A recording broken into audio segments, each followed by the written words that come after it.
Hello students, welcome to my YouTube channel Home Education. Today I am going to give you some important tips to make your word power strong. Okay, listen very carefully. तो students, आज मैं आपको बताने जा रहा हूँ कि किस तरीके से अपनी वोकैबुलरी या अपने वर्ड पावर को स्ट्रांग करें। वो कौन सा सरल तरीका है, कौन सा इजी टिप्स है जिससे आप अपने वर्ड पावर को बहुत जल्दी कम समय में स्ट्रांग कर सकते हैं।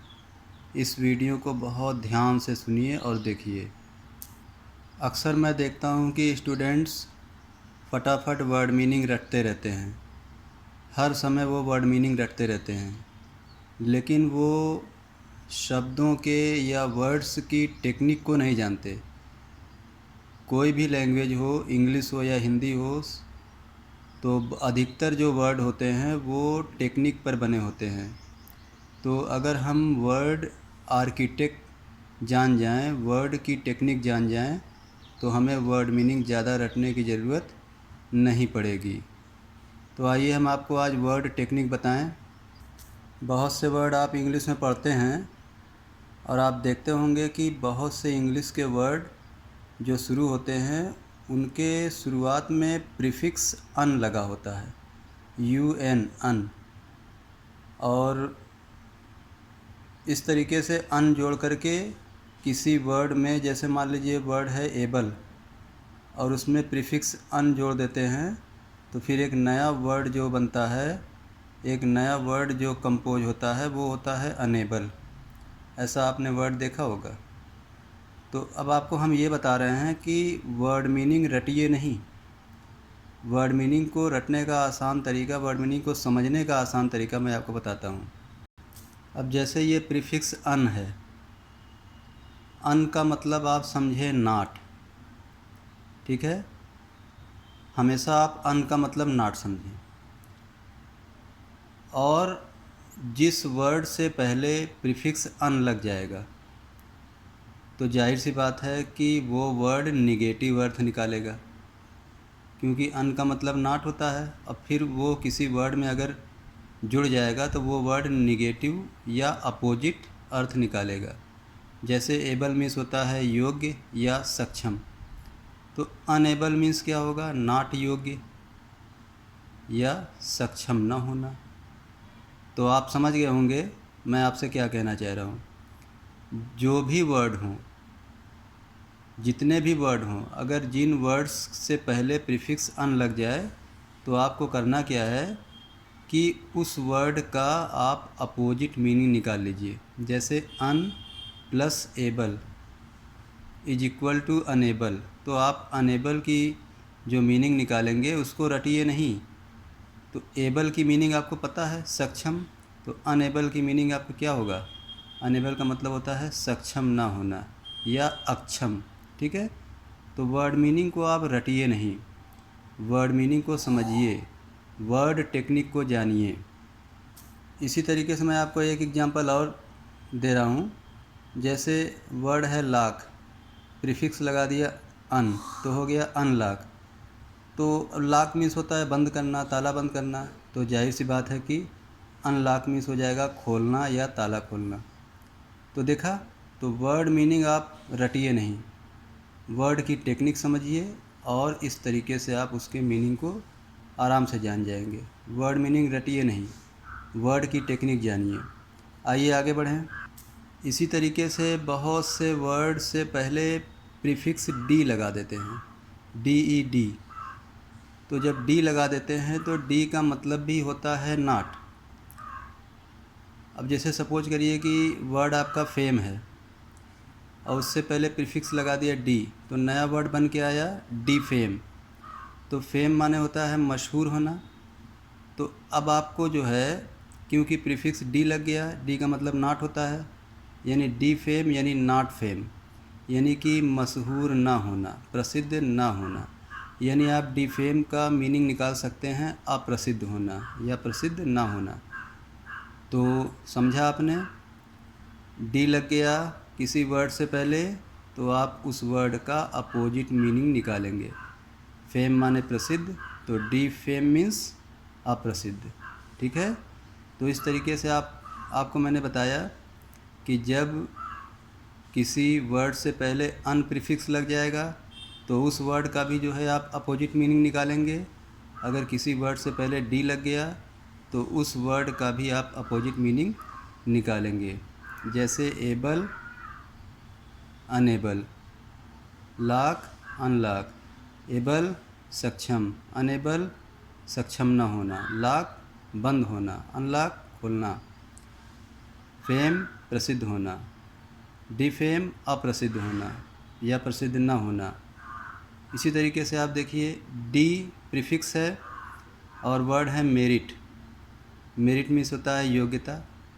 अब अगर मेरिट से पहले डी लग जाता है प्रीफिक्स तो नया वर्ड बनेगा डीमेरिट, यानी अयोग्यता या योग्यता न होना।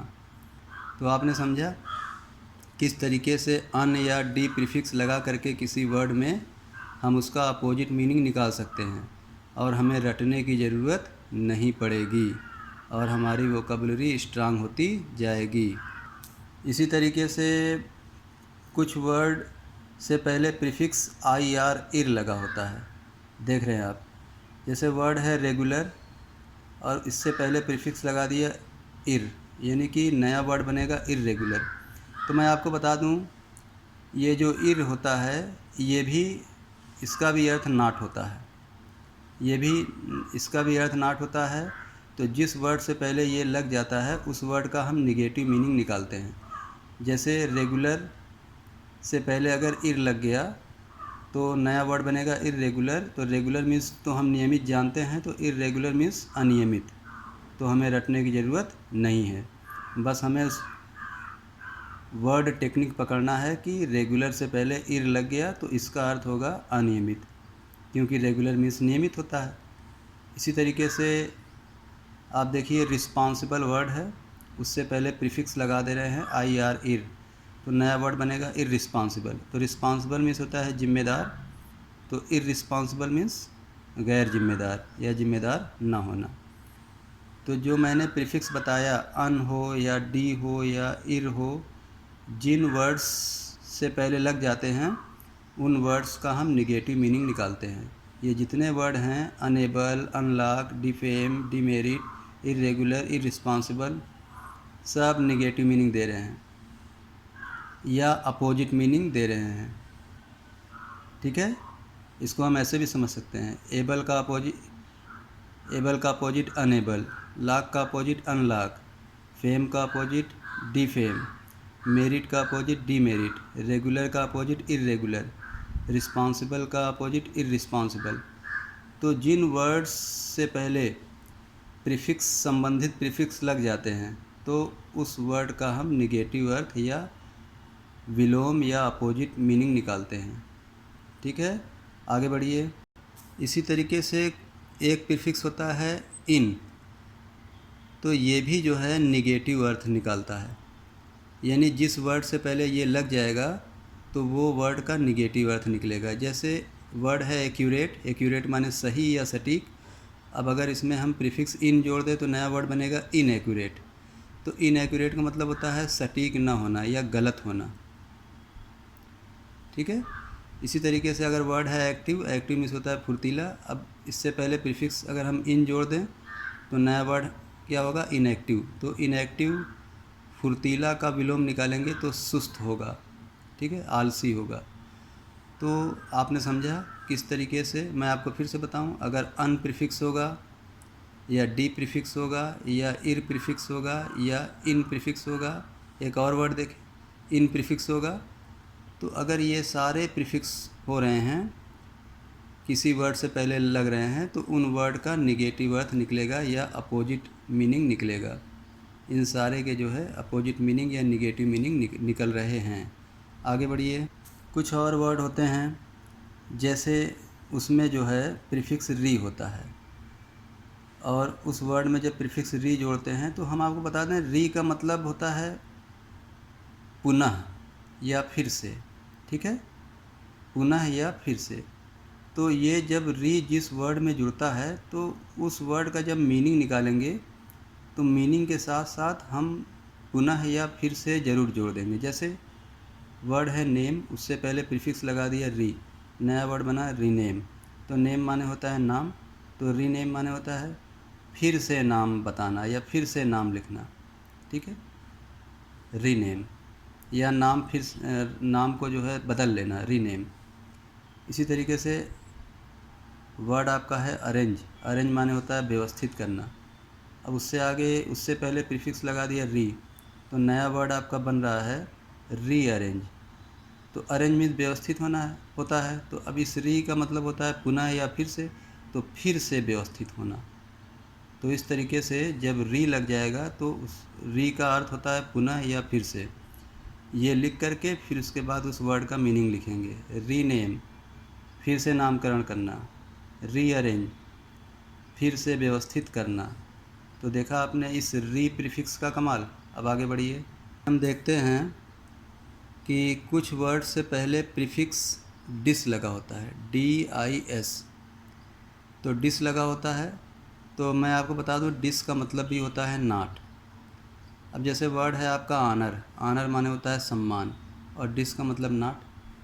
तो मैं आपको फिर से बता दूं कि जब भी डिस, जब भी प्रीफिक्स का वैल्यू होगा नॉट या प्रीफिक्स का मतलब होगा नॉट, तो हमेशा आप उस वर्ड का अपोजिट मीनिंग निकालेंगे जोड़ने पर। जैसे डिस ऑनर अगर आप बनाएंगे तो सम्मान का विलोम क्या होगा, डिसऑनर, यानी सम्मान ना होना, अपमान होना, जब भी आप इसकी वैल्यू नॉट निकालेंगे। इसी तरीके से एक नया वर्ड भी आप देख लीजिए, कवर, कवर मीन्स ढकना। तो डिस आगे प्रीफिक्स जोड़ देते हैं तो नया वर्ड बनेगा डिस्कवर। डिस्कवर का मतलब होता है खोलना, ओपन या खोज करना, ठीक है। इस तरीके से आपने जो है बड़े आसानी के साथ वर्ड की टेक्निक समझी। अब उसका मीनिंग भी निकाल लेंगे और उसका अपोजिट भी अच्छी तरीके से समझेंगे। आगे बढ़िए। इसी तरीके से आप कुछ प्रीफिक्स देखते हैं, जैसे मिस, देख रहे हैं मिस। अब यहाँ पे वर्ड है फॉर्चून। मैं आपको बता दूँ ये मिस का मतलब भी होता है, ये भी निगेटिव अर्थ देता है, ये भी नॉट के बराबर होता है, यानी मिस मीन्स नॉट। अब जैसे फॉर्चून वर्ड है, अब इसमें प्रीफिक्स जोड़ दिया मिस, नया वर्ड बना मिस फॉर्चून, ठीक है। मिस प्रीफिक्स है, फॉर्चून वर्ड है, नया वर्ड बन रहा है मिस फॉर्चून। तो फॉर्चून का मतलब होता है सौभाग्य। अब चूँकि मिस का मतलब होता है नॉट, तो आप एक काम करिए, जब भी, मैं आपको बार बार बता रहा हूँ, जब भी प्रीफिक्स का मतलब नॉट निकलेगा तो आप वर्ड का अपोजिट मीनिंग इधर निकालिए। जैसे फॉर्चून मीन्स सौभाग्य, तो ये प्रीफिक्स मिस जुड़ गया फॉर्चून में, तो मिस फॉर्चून यानी कि दुर्भाग्य। सौभाग्य का उल्टा क्या होगा, दुर्भाग्य। तो इस तरीके से आप बड़े आसानी से वर्ड की मीनिंग भी सीख लेते हैं और इसी से मिलता जुलता नया वर्ड भी आप सीख लेंगे। एक और एग्जांपल देखिए, प्रीफिक्स है मिस, वर्ड है गाइड। गाइड माने होता है पथ प्रदर्शन करना, मार्गदर्शन करना। अब आगे जो है मिस लग गया तो मिस गाइड, यानी आप इसका मीनिंग निकाल सकते हैं मार्गदर्शन करना का अपोजिट, पथ भ्रष्ट करना या मार्ग से भटकाना। देखा कितने आसानी से आप वर्ड को समझ पा रहे हैं, ठीक है। आगे बढ़िए। इसी तरीके से एक प्रीफिक्स होता है इम, आप ये देख रहे हैं प्रीफिक्स इम, तो इम का मतलब भी होता है नॉट। अब किसी वर्ड से पहले अगर इम जुड़ जाता है, जैसे वर्ड है मैच्योर, इससे पहले प्रीफिक्स अगर इम जोड़ देते हैं तो नया वर्ड बनेगा इमैच्योर। तो मैच्योर मीन्स होता है परिपक्व। अब चूंकि प्रीफिक्स निगेटिव है तो इमैच्योर बन रहा है, तो इमैच्योर का मतलब होगा, आप अपोजिट मीनिंग निकालिए परिपक्व का, इमैच्योर अपरिपक्व, ठीक है। इसी तरीके से एक और देख लीजिए, इम का मतलब नॉट और पॉसिबल का मतलब संभव होता है। तो क्योंकि इम का मतलब नॉट होता है, पॉसिबल का मतलब संभव होता है, नया वर्ड बना इम्पॉसिबल, यानी कि आप इस पॉसिबल का अपोजिट मीनिंग निकालेंगे तो हो जाएगा इम्पॉसिबल यानी असंभव।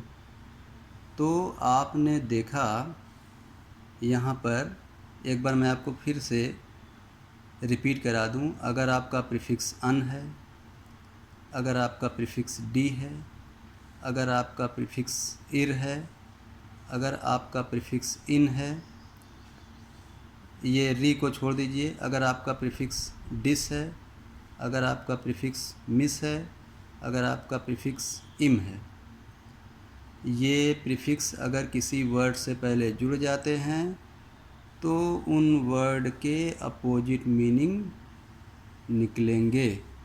किसी भी वर्ड में अगर ये जुड़ते हैं प्रीफिक्स तो उनके अपोजिट मीनिंग निकलेंगे।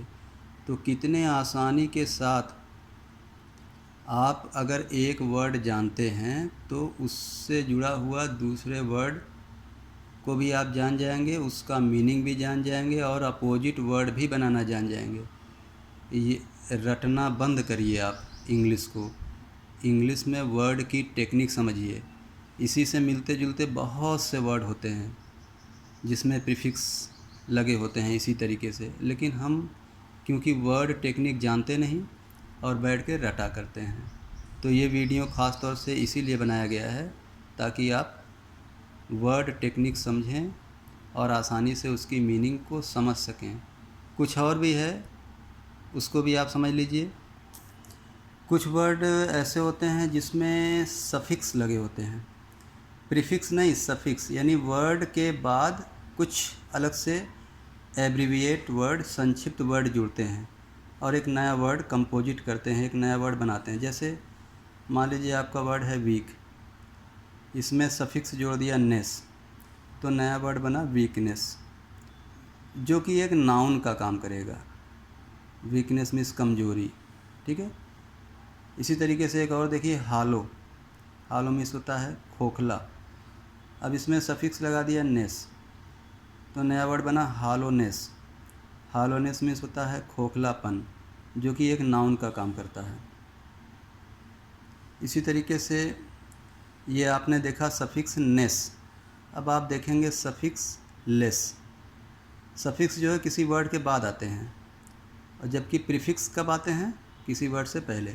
जैसे मान लीजिए वर्ड आपका है ब्रीथ, सांस लेना, अब इसमें सफिक्स लगा दिया लेस, तो ये जो नया वर्ड बनेगा तो बनेगा ब्रीथलेस, यानी कि सांस लेने में तकलीफ़ होना, ठीक है, या सांस फूलना, ऐसा मीनिंग निकालेंगे। जैसे वर्द, वर्द मीन्स होता है योग्यता, अब इसमें सफिक्स जोड़ेंगे लेस, तो नया वर्ड बनेगा वर्दलेस, यानी अयोग्यता। एक बार आपको मैं बताना ये चाहता हूँ कि जब किसी वर्ड में सफिक्स लेस लग जाएगा तो उस वर्ड का भी आप निगेटिव मीनिंग या अपोजिट मीनिंग निकाल सकते हैं अगर लेस लगता है तो। जैसे ब्रीथ माने सांस लेना आसानी से, और ब्रीथलेस यानी तकलीफ़ से सांस लेना, सांस फूलना। वर्द मीन्स होता है योग्य, अब उसमें सफिक्स लगाएंगे लेस, तो नया वर्ड बनेगा वर्दलेस, यानी अयोग्य। तो हम ये कह सकते हैं कि अगर किसी वर्ड में लेस सफिक्स लग रहा है तो आप उस वर्ड का अपोजिट मीनिंग निकाल सकते हैं। तो स्टूडेंट्स, ये वीडियो आपको कैसा लगा, और ये वीडियो आपको बताएगा कि किस तरह से हम वर्ड मीनिंग को आसानी के साथ समझ सकते हैं और हम उससे रटने से बच सकते हैं। इसी से मिलते जुलते नए वर्ड की मीनिंग भी हम आसानी से जान सकते हैं और हमारे लिए इंग्लिश सीखना बहुत ही सरल हो जाएगा, बहुत ही सिंपल हो जाएगा, चाइल्ड प्ले हो जाएगा। तो इसलिए वर्ड की टेक्निक समझिए और तब इंग्लिश पढ़िए, ना कि बैठ कर के इंग्लिश वर्ड मीनिंग रटिए। तो ये वीडियो बहुत से कमज़ोर बच्चे होते हैं जो वर्ड मीनिंग रटते रहते हैं, बहुत से गार्जियन भी होते हैं अपने बच्चों को लेके परेशान रहते हैं कि उनकी वर्ड मीनिंग बहुत कमज़ोर है, उनकी इंग्लिश बहुत कमज़ोर है। तो ये वीडियो उन बच्चों के लिए है, और इस वीडियो को आप ज़्यादा से ज़्यादा उन बच्चों को शेयर करिए जो दिन भर वर्ड मीनिंग रटते रहते हैं और उनके वर्ड पावर कमज़ोर हैं, वोकैबुलरी कमज़ोर है, वर्ड मीनिंग हमेशा रटते रहते हैं, उनके अपोजिट वर्ड कमज़ोर हैं। ये वीडियो उन बच्चों की बहुत मदद करने वाला है और आप लोग इस वीडियो को देखें, इसे नोट करें, इससे मिलते जुलते शब्दों को खोज कर निकालें और उसको अपनी नोटबुक पर लिखें और अपने अंदर एक नया कॉन्फिडेंस लाएं। ओके, तो मेरे इस चैनल को सब्सक्राइब करना मत भूलिएगा ताकि आपको और भी वोकेबुलरी और वर्ड पावर से मिलता जुलता वीडियो मिलता रहे, ग्रामर के वीडियो, लिटरेचर के वीडियो मिलते रहें। चैनल को सब्सक्राइब करिए। धन्यवाद। जय हिंद।